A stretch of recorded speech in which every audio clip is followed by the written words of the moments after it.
आज के क्लास में हम लोग ब्रांच अकाउंट पढ़ने जा रहे हैं। ब्रांच अकाउंट को हिंदी में शाखा खाते बोलते हैं। शाखा का अर्थ होता है हेड ऑफिस अपने काम को अच्छी तरह से करने के लिए अनेक प्रकार की शाखाएं खोलती हैं और उसके माध्यम से वो अपना गुड्स को बेचता है। उसको हम लोग ब्रांच या शाखा बोलते हैं। तो सबसे पहले इसका इंट्रोडक्शन हम लोग देख लेते हैं। अधिकतर व्यापारिक संस्थाएं अपने माल को अनेक स्थान पर बेचने के लिए अपनी छोटी छोटी शाखाएं खोलती हैं। वो शाखाएं देश विदेश या अपने ही देश में कई स्थानों पर खोली जा सकती हैं। तो हमारी जो हेड ऑफिस होती है इसको मुख्य कार्यालय बोलते हैं हम। तो मुख्य कार्यालय की पुस्तकों में शाखा का खाता खोला जाता है। शाखा का अर्थ ही होता है हेड ऑफिस की सहायक शाखा। इसके बाद हम लोग ये जानते हैं कि शाखा क्यों खोली जाती है। तो देखिए, शाखा खोलने का बहुत सारा कारण होता है। पहला कारण होता है कि इससे अलग अलग प्रकार की शाखाओं का लाभ हानि का अलग से हिसाब किताब लगाया जा सकता है। दूसरा नंबर, इसके द्वारा हेड ऑफिस अपनी अलग अलग शाखाओं पर कंट्रोलिंग या नियंत्रण कर सकती है। तीसरा नंबर, शाखा खाता अलग अलग शाखाओं का अलग अलग खाता बनाने से हेड ऑफिस को एक बहुत फ़ायदा होता है कि वो अपनी हर शाखा की व्यापारिक स्थिति का सही अनुमान लगा सकता है। और चौथा फ़ायदा यह है कि शाखा खाता बनाने से हेड ऑफिस को यह पता चलता है कि हमारी कौन सी शाखा को कब कितने माल की ज़रूरत है। उसी हिसाब से हेड ऑफिस उसको माल सप्लाई करता है। क्योंकि देखिए, हेड ऑफिस क्या करता है, हेड ऑफिस अपने ब्रांच को माल सप्लाई करता है और ब्रांच उस माल को बेचता है और उसका जो भी कैश होता है वो हेड ऑफिस के हवाले करता है। तो शाखा खाता खोलने से हेड ऑफिस को ये पता चलता है कि कितना माल का उसको ज़रूरत है, कब ज़रूरत है और कितना माल का उसको ज़रूरत है। तो ये भी उसको सबसे इम्पोर्टेंट बात है। इसके बाद एक बात और है, अगर शाखा को किसी प्रकार की कैश की ज़रूरत होती है या कोई सुझाव देना है अपने हेड ऑफिस को कि ये काम करने से और अच्छा हो, तो सुझाव भी अपना भेज सकता है और हेड ऑफिस अपने शाखा को ऑर्डर भी दे सकती है और अपना हर ब्रांच का अलग अलग ऑडिटिंग भी करा सकती है। इसलिए शाखा खाता खोलना बहुत ही ज़रूरी होता है। अब आइए ये देखते हैं कि शाखा कितने प्रकार की होती है। तो शाखाओं का प्रकार जानने के लिए हम लोग शाखाओं को कई भागों में बांटते हैं। पहला, आश्रित शाखाएं जिसको डिपेंडेंट ब्रांच बोलते हैं। दूसरा, स्वतंत्र शाखाएं, नाम से ही स्पष्ट हो रहा है, इसको इंडिपेंडेंट ब्रांच बोलते हैं। और तीसरा, विदेशी शाखाएं। हमारे हेड ऑफिस की ऐसी बहुत सी शाखाएं होती हैं जिनकी ब्रांच विदेश में होती हैं, उनको विदेशी शाखाएं कहते हैं। अच्छा, अब जैसे आश्रित शाखाएं जिसको हम डिपेंडेंट ब्रांच बोलते हैं, तो इसमें भी दो तरह की शाखाएं होती हैं। पहला नंबर, वैसी शाखाएं जो माल को कॉस्ट पर भेजती हैं, यानी लागत मूल्य पर। जितना माल का ओरिजिनल कॉस्ट होता है वो ओरिजिनल कॉस्ट को ही अपने शाखाओं को बताता है हेड ऑफिस। दूसरा, बीजक मूल्य जिसको इनवॉइस प्राइस हम लोग बोलते हैं। बीजक मूल्य मतलब इनवॉइस प्राइस। इनवॉइस प्राइस का मतलब होता है कि जैसे कि 100 रुपये का माल है तो हेड ऑफिस उसमें 10-20 रुपये जोड़ करके 120 रुपये प्राइस बताएगी। इसको इनवॉइस प्राइस बोलते हैं। तो दो तरह की शाखाएं होती हैं आश्रित शाखा में, जिसको हेड ऑफिस या तो ओरिजिनल रेट बता दे और जिसको या तो बढ़ा के रेट बता दे। ये दो तरह की शाखाएँ हो गई। इसके बाद ये लागत मूल्य पर माल बेचने वाली शाखाएं दो होती, एक केवल नगद में बेचने वाली और उधार में बेचने वाली। उसी तरह से बीजक मूल्य पर भी माल बेचने वाली दो शाखाएं होती, नगद में बेचने वाली और उधार में बेचने वाली। तो ये तो हो गए शाखाओं के प्रकार। अब आइए इसका एक फॉर्मेट देखा जाए कि आखिर शाखा अकाउंट में करना क्या पड़ता है। देखिए, जब हेड ऑफिस अपने ब्रांच का अकाउंट बनाती है ना, जब हेड ऑफिस अपने ब्रांच का अकाउंट बनाती है तो उसका एक फॉर्मेट होता है। वो फॉर्मेट में आप देखिए, सबसे पहले क्या होता है, इन the books of head office यहाँ लिख दिए, ब्रांच का अकाउंट लिख दिया। अगर कानपुर ब्रांच है तो यहाँ पर कानपुर ब्रांच अकाउंट लिख दिए। बैलेंस बीडी में देखिए, हर ब्रांच का ओपनिंग स्टॉक होता है, वो बैलेंस बीडी है। तो कितने का प्रारंभ में स्टॉक था ओपनिंग में, कितने का पीटी कैश था, कितने का फर्नीचर था, ठीक है, कितने का प्रीपेड एक्सपेंसेस था, ये ओपनिंग में। या कितने का डेटर था हमारा, स्टॉक, डेटर, पीटी कैश, ये सब बेसिक चीज़ है, ये ओपनिंग वाला। और यही चीज़ क्लोजिंग का यहाँ नीचे में रहता है। स्टॉक का क्लोजिंग कितना, पीटी कैश का क्लोजिंग कितना, फर्नीचर अभी कितना बचा, प्रीपेड कितना बचा हुआ, डेटर कितने का है, ये क्लोजिंग वाला को यहाँ क्रेडिट में दिखा देना है। तो ये तो पता चल गया कि स्टॉक का स्टॉक का ओपनिंग, डेटर का ओपनिंग और पीटी कैश का ओपनिंग, फिर स्टॉक का क्लोजिंग, डेटर का क्लोजिंग और पीटी कैश का क्लोजिंग यहाँ दिखाते हैं हम लोग।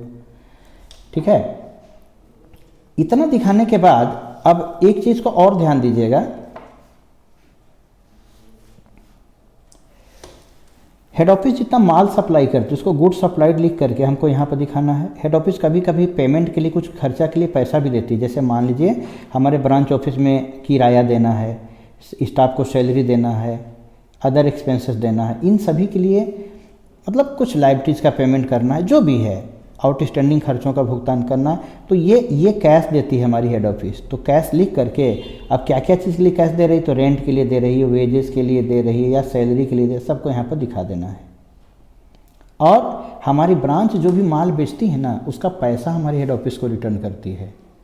तो वहाँ पर दो तरह का कैश होता है, पहला नंबर होता है कैश सेल, मतलब नगद माल बेच के जो पैसा होता है वो, और दूसरा नंबर होता है कि डेटर से वसूल करके जो पैसा है उसको भी हमारी ब्रांच हेड ऑफिस को देती है। तो यहाँ पर दो तरह का कैश हमारी ब्रांच देती है, पहला कैश सेल, यहाँ पर आपको लिख दे रहे हैं कैश सेल, और दूसरा CRD, आपको ज़्यादातर जगह लिखा मिल जाएगा। CRD मतलब कैश रिसीव फ्रॉम डेटर, अगर ब्रांच ने किसी को उधार माल बेचा है तो उससे पैसा रिसीव करके और वो देगा। तो यहाँ पर दो तरह का कैश इधर आ जाता है।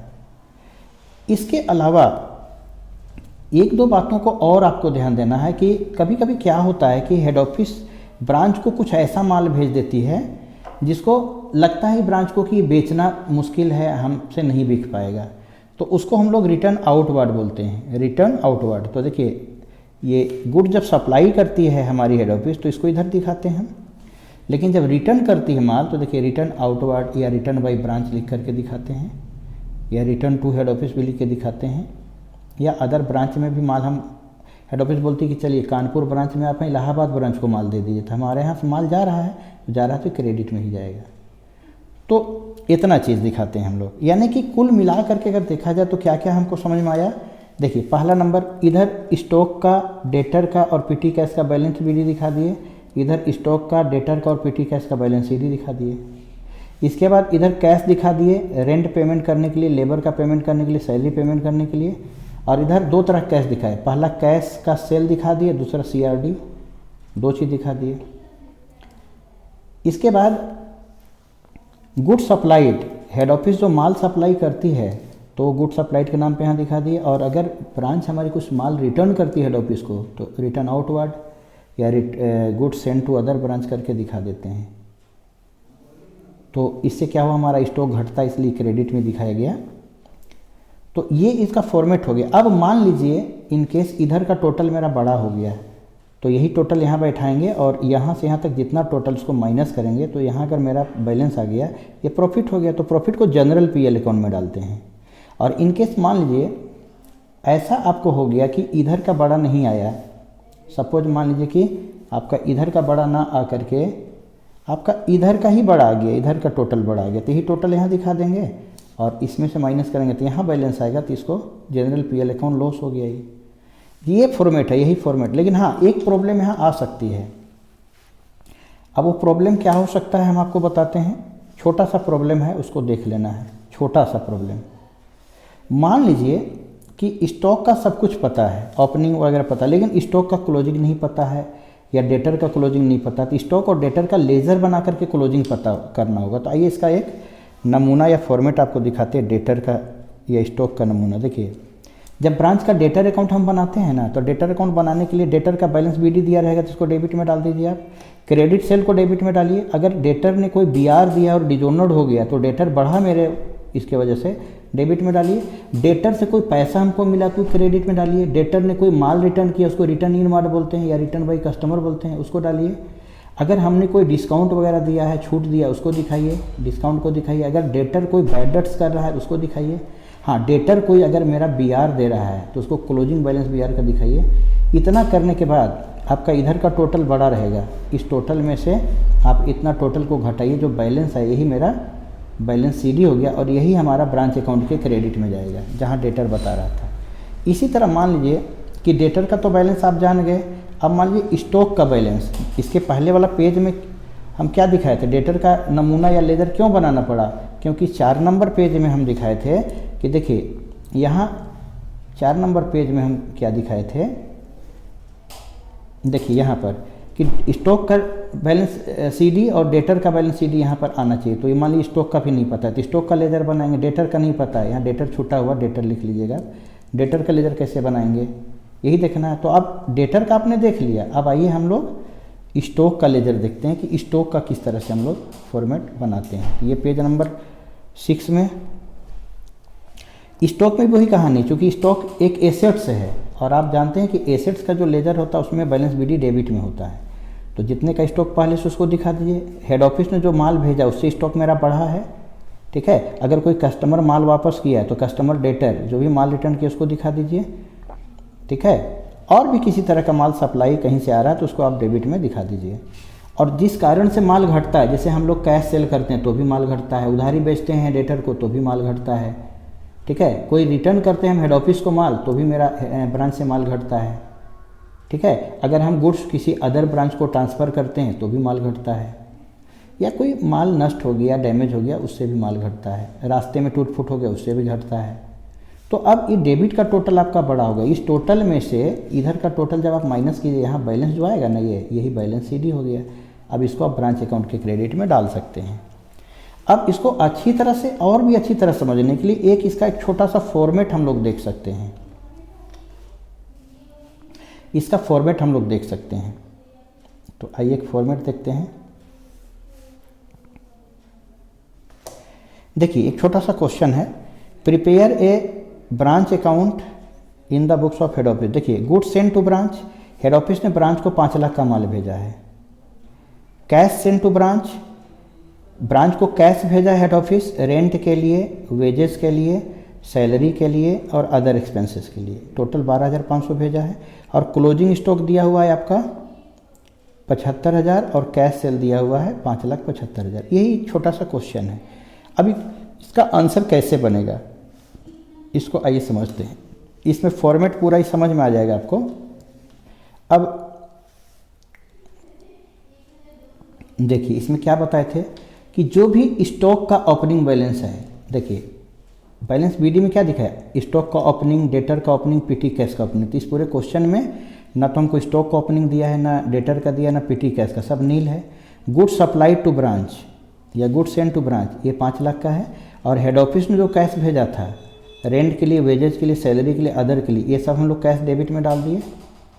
और हमारे ब्रांच को 2 तरह से पैसा मिलता है, एक पैसा मिलता है कैश सेल से और एक मिलता है सीआरडी से। तो टोटल कैश सेल से हमको 5,75,000 मिला है और सीआरडी से कुछ नहीं मिला, तो 5,75,000 दिखा है। रिटर्न इस क्वेश्चन में नहीं है, नील दिखा है। अब क्लोजिंग बैलेंस देखिए, स्टॉक का क्लोजिंग है लेकिन डेटर का और पीटी कैश का क्लोजिंग नहीं है, 75,000 है, क्लोजिंग दिखा दिए। अब हम लोगों को क्या यहाँ पर नज़र आया, पूरे क्वेश्चन में क्रेडिट बड़ा है। पूरे क्वेश्चन में क्या है, क्रेडिट बड़ा। क्रेडिट का टोटल आप देख लीजिए, क्रेडिट साइड का टोटल कर लीजिए आप। अब इस टोटल में से और ये डेबिट का टोटल इसको आप घटा लीजिए। यहाँ 5,75,000 है, यहाँ घटाइएगा जब इसको 1,37,500, यही आपका प्रॉफिट हुआ। यहाँ जनरल पीएल अकाउंट लिखते हैं, ठीक है। अब इसको कभी कभी क्या होता है कि एक ही क्वेश्चन में 2 ईयर का भी दे देता है, तो वो और जानकारी आपको मिलेगी उसमें। आइए इसका भी दिखाते हैं आपको। ये क्वेश्चन जैसे देखिए, इस क्वेश्चन को बनाने के लिए मान लीजिए 2021-22 का यहाँ बैलेंस दिया हुआ है और 2020-21 का भी दिया हुआ है, 2021-22 का भी दिया हुआ है। इसमें एक बात याद रखिएगा कि अगर किसी जैसे पीटी कैश का देखिए, ये क्या है, ये ओपनिंग बैलेंस दिया हुआ है, क्लोजिंग बैलेंस दिया हुआ है, लेकिन ओपनिंग बैलेंस नहीं दिया हुआ है। कैसे, यहाँ 31 मार्च लिखा हुआ है, तो दोनों का क्लोजिंग बैलेंस है ना। तो जो 2020-21 का क्लोजिंग है ना, जो 2020-21 का क्लोजिंग है ना, वो 2021-22 के लिए ओपनिंग हो जाएगा। जो 120 रुपये क्लोजिंग है ना, इसके लिए ओपनिंग हो जाएगा। इस बात को ध्यान दीजिएगा। अब जैसे देखिए, पहले क्वेश्चन को समझिए। गुड्स सेंड टू ब्रांच या goods receive from head office, तो 45,000 का माल हेड ऑफिस सप्लाई किया 2020-21 में और 2021-22 में 1,35,000 का। रेंट, सैलरी और other expenses head office payment किया है, ये 2020-21 में और 2021-22 में वाला पेमेंट किया है। कैश रिसीव, ब्रांच से कैश आपको मिला है, पहले साल 70,000, दूसरे साल 1,60,000। और स्टॉक क्लोजिंग स्टॉक दिया, ओपनिंग नहीं दिया है, ये वाला और ये वाला दिया हुआ है। अब इसको कैसे बनाएंगे, तो इसको पहले इसको मिटाते हैं।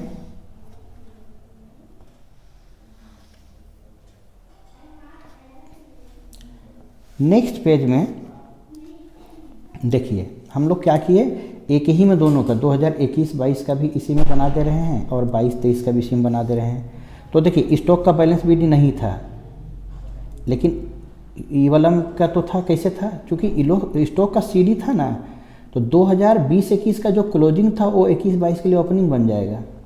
आज की रात का बचा हुआ खाना क्लोजिंग है, तो कल सुबह के लिए ओपनिंग बन जाएगा। तो ये 2000, आइए आपको क्वेश्चन में फिर से एक बार दिखाते हैं। देखिए यहाँ स्टॉक है, तो जो ये 7,000 रुपये क्लोजिंग था ना 2021-22 का, ये 2021-22 का ये ओपनिंग बन जाएगा। देखिए ओपनिंग बन गई। उसी तरह से डेटर नहीं है, पीटी कैश, देखिए पीटी कैश 2021-22 में ये क्या हो गया, क्लोजिंग में कैसे आया, आइए एक बार और दिखाते हैं आपको।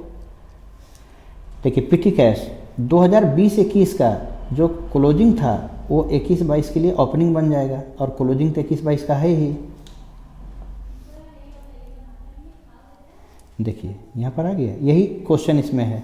अब गुड्स सेंड टू ब्रांच 45,000, 1,35,000 दोनों साल का दिया है। रेंट, सैलरी, अदर एक्सपेंसेस सब चढ़ा दिए हम लोग यहाँ पर।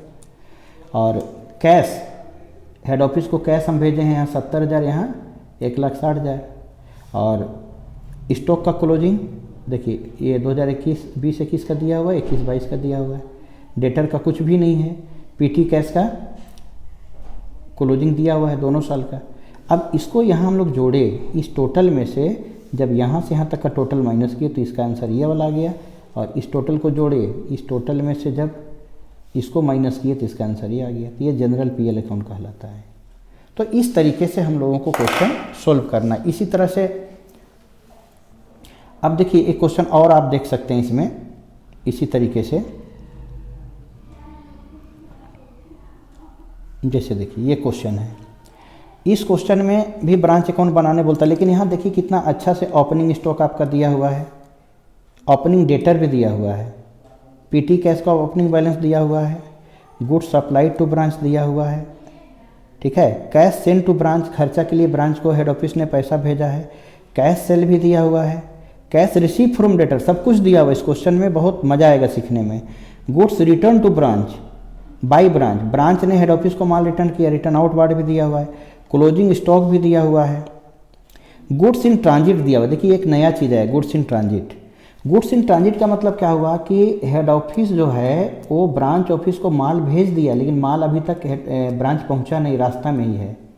तो देखिए सबसे पहली बात यह है कि गुड्स सप्लाइड टू ब्रांच, देखिए यहाँ पर गुड्स सप्लाइड कितना किया है, 35,000 का माल भेजा हुआ है। सपोज मान लीजिए कितने का माल भेजा है, 35,000 का। कौन भेजा है, हेड ऑफिस भेजा है। तो हेड ऑफिस ब्रांच को टोटल 35,000 का माल भेज चुका है, लेकिन 7200 का माल अभी रास्ते में है, 7200 शायद। देखते हैं गुड्स इन ट्रांजिट कितना है, गुड्स इन ट्रांजिट, हाँ ये गुड्स इन ट्रांजिट देखिए ये कितना है, 1000। तो 35,000 का माल भेज चुका है और 1000 का माल रास्ते में, तो आज नहीं तो कल आएगा ही। तो 35 ना दिखा के हम कितना दिखाएंगे, 36 दिखाएंगे। एक नया चीज़ ये मिला। दूसरी बात, जो क्लोजिंग स्टॉक होगा ना हमारा, जो क्लोजिंग स्टॉक होगा उसमें भी 1000 प्लस कर देंगे, क्योंकि माल अभी रास्ता में है, तो आएगा तो बिकेगा तो है नहीं तुरंत। तो इसका मतलब कि कहीं भी गुड्स इन ट्रांजिट रहे तो उसको गुड्स सप्लाइड के साथ भी प्लस कर लीजिए और क्लोजिंग स्टॉक में भी प्लस करके दिखा सकते हैं आप। तो ये गुड्स इन ट्रांजिट का फंडा यही है। यहाँ तक तो आप समझ गए। इस क्वेश्चन में एक चीज़ और आपको ध्यान देना होगा कि goods return by customer, customer ने माल वापस किया और हम लोग डिस्काउंट दे रहे हैं कस्टमर को। बैड डेट्स भी दिया हुआ है क्वेश्चन में, और उधार बिक्री क्रेडिट सेल भी दिया हुआ है। अब इस क्वेश्चन को बनाने के लिए हम लोग क्या करेंगे, देखिए ध्यान दीजिए। ये देखिए ओपनिंग स्टॉक को दिखा दिए, ओपनिंग डेटर को दिखा दिए, पीटी कैश का ओपनिंग दिखा दिए, लेकिन यहाँ पर डेटर का क्लोजिंग जो है ना नहीं दिया था। ये जो 20,000 था कैसे आया आपको नहीं पता है, अभी दिखाते हैं इसको। स्टॉक का क्लोजिंग दिया हुआ, पीटी कैश का भी क्लोजिंग दिया हुआ है। अच्छा, सेल से आपको 20,000 मिला और डेटर से आपको 10,000 मिला, तो टोटल 30,000 रुपये हम हेड ऑफिस को भेजे हैं। गुड सप्लाइड देखिए यहाँ पर कितना है, 35,000 है। और यहाँ पर कैश खर्चा के लिए हेड ऑफिस पैसा भेजा 2,000। और यहाँ देखिए गुड्स इन ट्रांजिट, जो माल ट्रांजिट में है वो आज नहीं तो कल पहुँचेगा ही। अब यहाँ चूँकि डेट नहीं दिया इसलिए इसमें नहीं प्लस किए, डेट दिया होता तो यहाँ भी प्लस करते। अभी क्लोजिंग में आज पता नहीं कब आएगा, तो इसको हम ट्रांजिट में क्रेडिट में दिखा दिए हैं। अब क्रेडिट का टोटल हम किए, उसमें से डेबिट का माइनस किए, तो ये मेरा प्रॉफिट आ गया। लेकिन इसमें सबसे बड़ा दिक्कत क्या है इस क्वेश्चन में, देखिए आपको बताते हैं। इस क्वेश्चन में जो यहाँ पर स्टॉक का डेटर का क्लोजिंग आया ना 20,000, ये नहीं पता था। डेटर का ओपनिंग तो पता था 5,000, बट क्लोजिंग पता नहीं था। तो डेटर का अकाउंट भी आपको बनाने सीखना होगा। डेटर का अकाउंट बनाने के लिए फॉर्मेट है, देखिए बैलेंस बीडी दिखाइए, क्रेडिट सेल दिखाइए 30,000, क्वेश्चन में दिया है और नीचे में थोड़ा दिया हुआ था, इसको याद कर लीजिए। अब डेटर से कितना पैसा मिला CRD उसको दिखाइए, डेटर ने कितना माल हमको वापस किया उसको दिखाइए, डेटर को हम कितना डिस्काउंट दिया उसको दिखाइए, डेटर कितना डुबा दिया उसको दिखाइए। और जो बचेगा देखिए 20,000 यहाँ बैलेंस आया, कैसे, तो डेबिट का टोटल में से क्रेडिट का माइनस किए तो मेरा 20,000 का बैलेंस है। यही 20,000 क्लोजिंग है, इसको हम यहाँ पर दिखा दिए। तो इस तरीके से ब्रांच अकाउंट आप बनाइएगा तो कभी आपको दिक्कत नहीं होगा, आराम से आपका बन जाएगा। अब इसको एक एक करके स्क्रीनशॉट आप ले सकते हैं, एक एक पेज का स्क्रीनशॉट आप ले लीजिएगा तो आपके लिए ज़्यादा बेटर होगा। तो चलिए पेज नंबर 1 से शुरू करते हैं। देखिए ये व्हाट इज़ ब्रांच अकाउंट, इसको क्लीन कर लेते हैं। व्हाट इज़ ब्रांच अकाउंट, इसका स्क्रीनशॉट ले लीजिए। इसका पेज नंबर 2,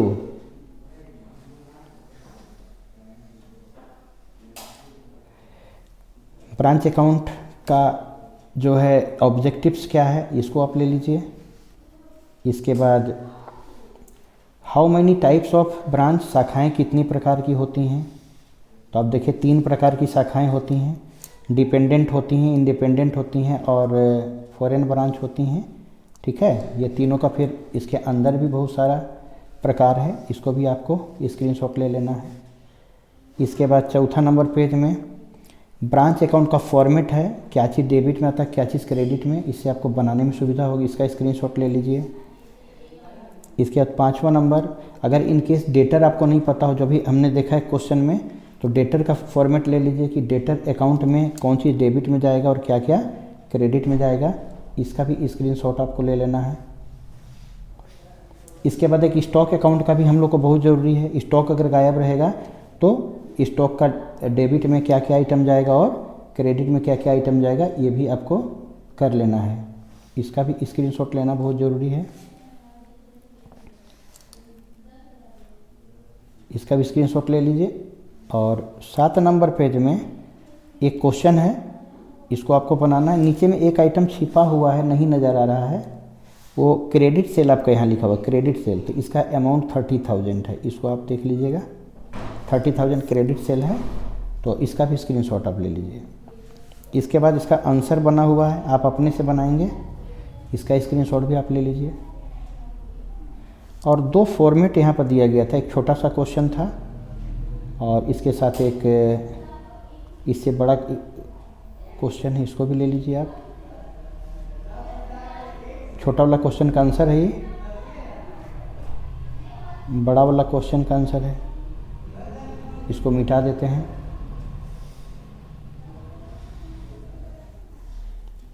ठीक है, तो इतना ही रखते हैं आज, बाकी अगले क्लास में